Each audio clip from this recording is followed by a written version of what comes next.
Okay, welcome back to Energy Work for Everybody.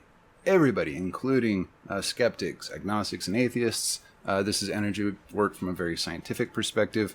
And when we talk about energy work, we're talking about the anomaly known as energy work, or the sensations that are evoked when you're performing energy work. So in these series, whether or not you believe energy as a spiritual substance or not, it doesn't matter, because this is all the same stuff. We're talking about the same stuff. But me personally, I'm agnostic. I am not sold on the idea that it's actual energy that we're working with. I believe it is a neurological, neurophysiological phenomenon. I have to say this at the beginning of each video because, just in case somebody just jumps in the middle of the series to check something out, just so they understand where I'm coming from. I believe this is something that even atheists and agnostics who are meditation practitioners can benefit from, because it enhances your ability to reach deeper states of meditation and more robust meditative experiences. Okay, so this video we're going to talk about constructive and destructive interference. And yes, we are actually talking about the what happens with waves of the same frequency. For example, here's an example of constructive interference. You see a wave 1 and a wave 2 are the same. They're the same frequency.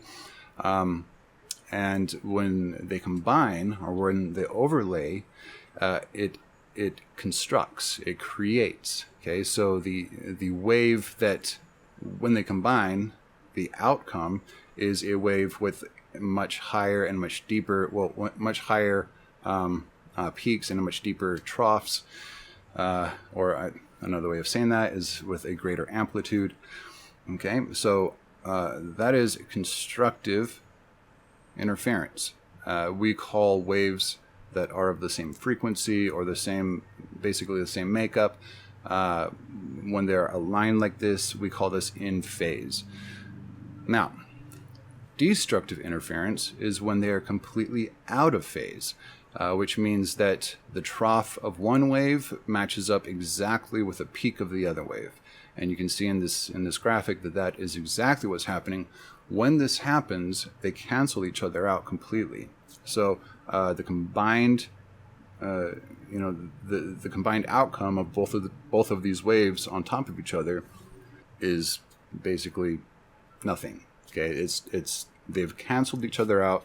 This is destructive interference.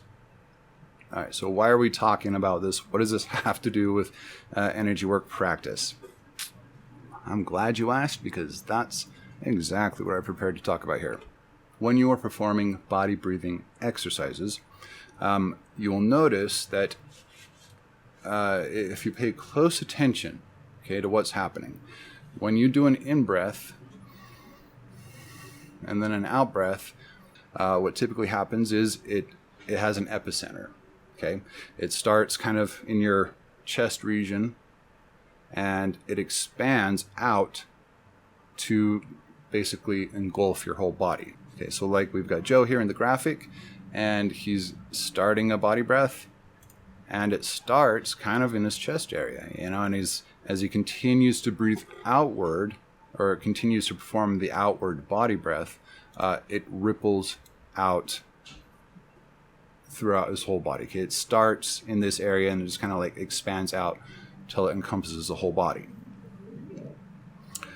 Well, there is an anomaly that happens when you start doing very fast body breaths, high pulse rate body breathing. Now we're going to talk about the difference between high pulse rate body breathing and high frequency body breathing in the next video.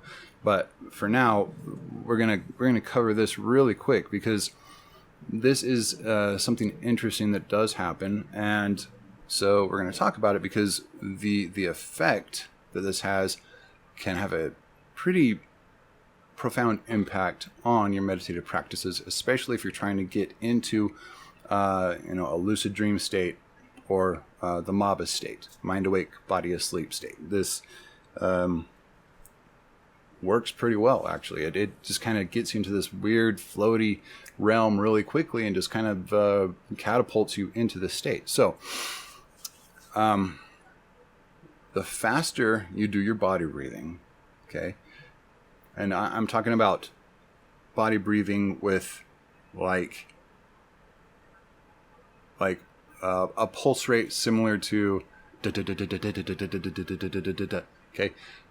When you're doing a body breath at that high of a pulse rate, and as you begin to try to push higher and higher, you will begin to experience that there are these canceling out areas.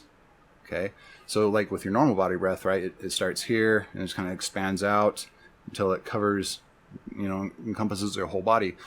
When you're breathing out and in very rapidly, you're literally causing like an epicenter about right here, right? And it's causing basically ripples of in out sensations as they ripple through your whole body. When you start pulsing those fast enough, there's a harmonic interference that occurs, which creates this very heavy, I guess.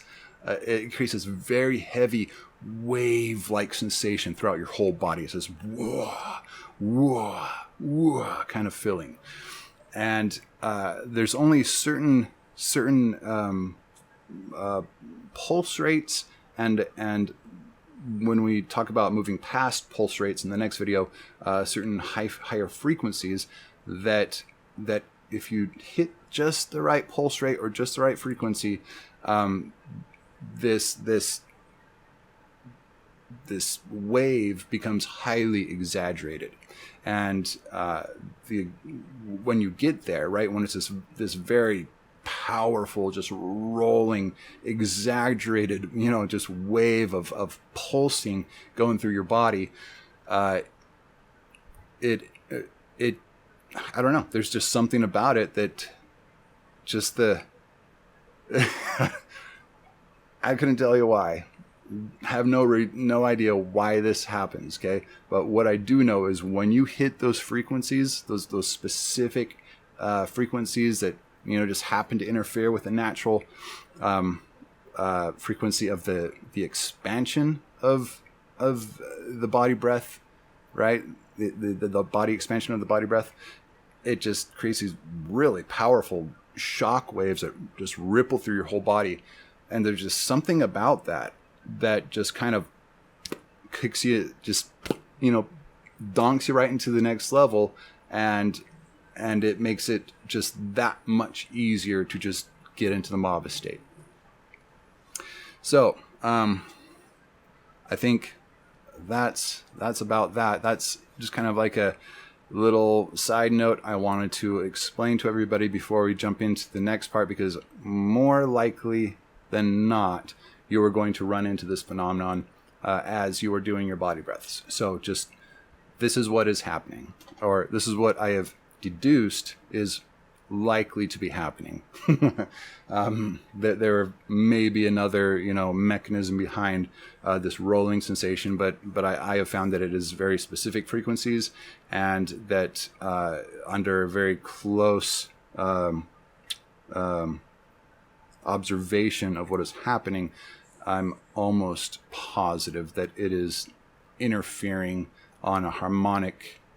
There's a harmonic interference going on that's causing this big rolling sensation. So that is the end of this video. Just a quick note. I will see you guys in the next video where we talk about high pulse rates and very high frequency body breathing. Okay, I will see you guys in the next video. If you have not yet, please subscribe. I've got a lot of cool content coming out. If you liked the video, go ahead and hit the like button. And if you want to share this, if you think this is good content, if you think somebody can benefit from this, go ahead and share it with friends and family. All right, guys, I will see you in the next video. Bye-bye.